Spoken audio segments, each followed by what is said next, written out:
जय Hind. MP teacher academy YouTube channel पर आपका हार्दिक स्वागत है। आइए आज सोशल साइंस के प्रीवियस ईयर के क्वेश्चन पर डिस्कस करते हैं।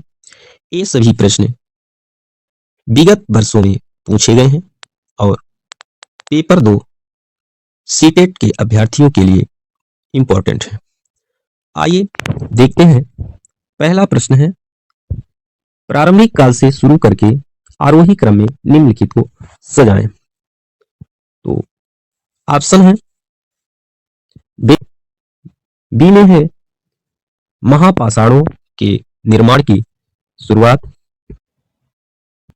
सी में है इनाम गांव में कृषकों का निवास, डी में है चरा। इन सभी ऑप्शनों को क्रम से सजाना है और किस क्रम से सजाना है? आरोही क्रम में। ठीक है, आरोही क्रम का मतलब होता है बढ़ते क्रम। जो घटना पहले हुई है उसको पहले और जो घटना बाद में हुई है उसको बाद में क्रमबद्ध करना है। तो चलिए देखते हैं। वेदों की रचना की शुरुआत इन तीनों ऑप्शनों में से पहले की घटना है, तो इस प्रकार सबसे पहले ए ऑप्शन को रखेंगे। इसके बाद महापाषाणों के निर्माण की शुरुआत इन दो ऑप्शनों से पहले की है, इसलिए option number B second number पे रहेगा। फिर देखते हैं, इनाम गांव में कृषकों का निवास, तो यह तीसरे नंबर पे और चरक चौथे नंबर पे, यानी कि डी रहेगा। इस प्रकार ऑप्शन को चूज करना है ए बी सी डी जहां पर हो। तो देखिए कहां पे है, सी डी बी ए, तो ए नहीं हो सकता, डी सी बी ए भी नहीं होगा, A B C D C number में दिया है, यही सही ऑप्शन है। ठीक है, तो इस प्रकार इस प्रश्न का सही उत्तर होगा ऑप्शन नंबर सी। ओके, आइए नेक्स्ट देखते हैं।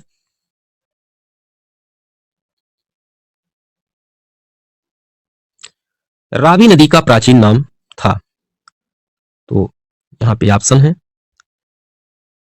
सुभास्तु, कुभा, परुष्णी या दुष्दुति। तो रावी नदी का प्राचीन नाम क्या था, इसको चूज करना है। तो इसका सही ऑप्शन होगा सी नंबर, यानी कि रावी को परुष्णी भी कहा जाता था। ओके, चलिए नेक्स्ट क्वेश्चन देखते हैं। ऋग्वेद के विषय में निम्नलिखित 3 कथनों पर विचार कीजिए और सही उत्तर का चयन कीजिए।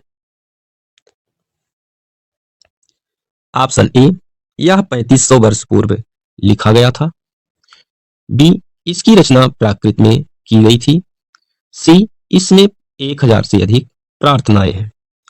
इन तीनों ऑप्शनों में से समझ करके इन ऑप्शनों को चूज करना है। तो आइए देखते हैं। ऑप्शन ए जो दिया हुआ है, यह 3500 वर्ष पूर्व लिखा गया था। ध्यान दीजिएगा, ये बात ऋग्वेद के बारे में की जा रही है। ठीक है, तो क्या ऋग्वेद 3500 वर्ष पूर्व लिखा गया था? तो नहीं। इसकी रचना प्राकृत में की गई थी? तो नहीं, ये भी गलत है।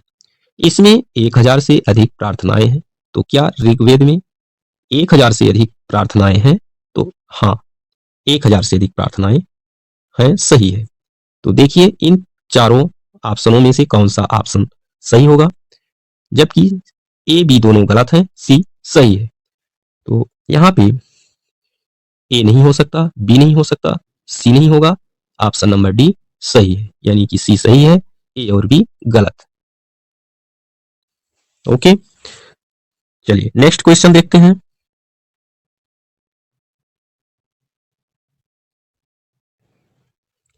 विनय पिटक एक ग्रंथ है जो अभिलेखित करता है, क्या अभिलेखित करता है? यहाँ 4 ऑप्शन है, वैदिक कर्मकांड, जैन धर्म की शिक्षाएं, शिक्षकों के मध्य बातचीत, बौद्धों के नियम।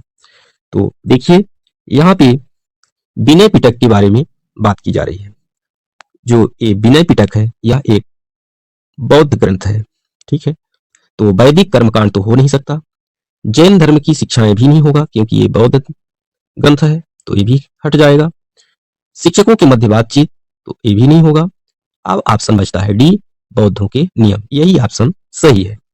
तो इस प्रकार option number D is the right answer. Okay, चलिए नेक्स्ट क्वेश्चन देखते हैं।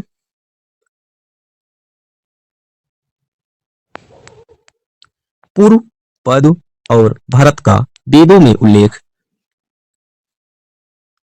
खाली स्थान की तरह है। ऑप्शन ए जन, बी राष्ट्र, सी राजन, डी दस्य।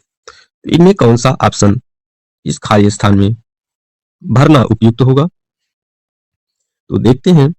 जो पूर्व, पद और भरत है, इनका वेदों में उल्लेख ना तो राष्ट्र की तरह है, ना तो दस्य की तरह, और ना ही राजन की तरह। इसका प्रयोग है जन की तरह। ओके, तो इस प्रकार सही ऑप्शन होगा ए नंबर। ठीक है, चलिए नेक्स्ट क्वेश्चन देखते हैं।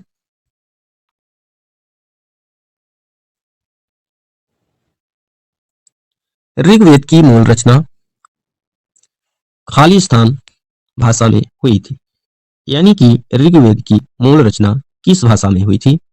Option A Prakrit, B Sanskrit, C Brahmi और डी सौरसेनी। तो यहाँ पे देखिएगा, ये जो ऋग्वेद की मूल रचना है तो हुई थी संस्कृत भाषा में मूल रूप से। ठीक है, तो ये प्राकृत नहीं होगा, ना तो ब्राह्मी होगा, ना तो सौरसेनी। इस प्रकार ऑप्शन नंबर बी सही होगा। ठीक है, यदि वीडियो अच्छी लगे, कंटेंट आपको अच्छा लगे, तो वीडियो लाइक कीजिए, अपने दोस्तों में भी शेयर कीजिए और चैनल को सब्सक्राइब जरूर कर लीजिए इसी तरह की वीडियोज पाने के लिए। चलिए नेक्स्ट क्वेश्चन पर चलते हैं। देखिएगा, क्वेश्चन है, इनमें एक संगीतमय माना जाता है। Option A Rigveda, B Samaveda, C Yajurveda, D Atharvaveda. तो इन चारों ऑप्शनों में से सही ऑप्शन चूज करना है। तो देखिए, जो संगीतमय वाला वेद है वह है सामवेद। ठीक है, ऋग्वेद सबसे प्राचीन है, इसकी रचना सबसे पहले हुई थी। तो इस प्रकार इस प्रश्न का सही उत्तर होगा ऑप्शन नंबर बी। ठीक है, चलिए नेक्स्ट देखते हैं।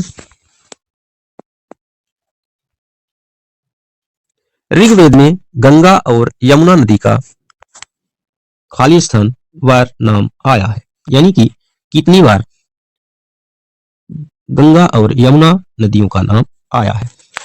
ऑप्शन ए है 12, बी में 1, सी में लगभग 1000, सी में 100। तो ऋग्वेद में गंगा का जो नाम आया है वो लगभग ऑप्शन नंबर जो बी में दिया हुआ है 1, यानी कि एक ही बार उल्लेख है। ठीक है, गंगा का। लेकिन यहां ध्यान से समझिएगा, ऋग्वेद में गंगा का नाम केवल एक बार उल्लेख किया गया है, लेकिन यमुना नदी का उल्लेख 3 बार किया गया है। ठीक है, अब चूंकि यहाँ पे ऑप्शन में 3 कहीं है नहीं, यहाँ 12 दिया है, यहाँ 1 है, यहाँ 1000 है और यहाँ 100 है।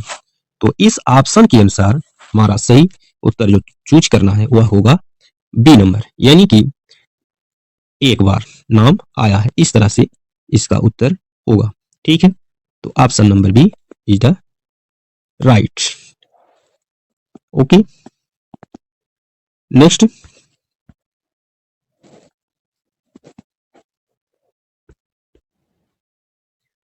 नैनीताल झील को स्कंद पुराण में निम्न में से किस नाम से जाना गया है? ऑप्शन ए सप्तऋषि सरोवर, बी अगस्त सरोवर, सी त्रिऋषि सरोवर और डी पंचऋषि सरोवर। तो चलिए इसका सही ऑप्शन चूज कीजिए। देखिए, यहां पे नैनीताल झील को स्कंद पुराण में किस नाम से जाना गया है, यह प्रश्न है। तो इसमें ऑप्शन ए जो है सप्तऋषि सरोवर, तो इस नाम से तो नहीं जाना गया। अगस्त सरोवर ये भी नहीं होगा, पंचऋषि सरोवर यह भी नहीं होगा, ठीक है ना। नैनीताल झील को स्कंद पुराण में त्रिऋषि सरोवर के नाम से पुकारा गया है, यानी कि जाना गया है, ठीक है, लिखित है।